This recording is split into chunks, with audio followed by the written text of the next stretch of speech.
Welcome to Man Does Tech, where I solve the problems you didn't even know you had. You begin by powering the unit and preparing the cassette. Make sure batteries are fresh or the correct AC adapter is connected so voltage matches, otherwise you risk damage. Once done, open the door and insert the tape with side facing you until the latch clicks. This prevents misalignment. Also clean the heads and capstan with a lightly dampened isopropyl swab to remove oxide. This improves playback clarity and prevents dropouts. Next, route your signal and set levels.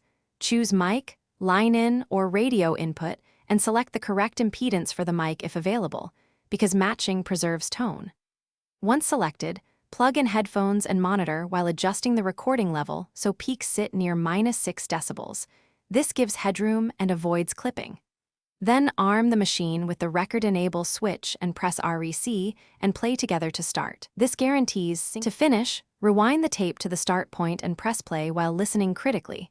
Use tone or equalizer controls to shape the sound because tape EQ compensates for high-frequency loss. When you want to protect a recording, break the record tab or use adhesive splice to preserve edits. If you encounter dropouts or wow and flutter, make sure to clean heads again. Check pinch roller and tape tension, and if needed, try the tape in another deck as a diagnostic step.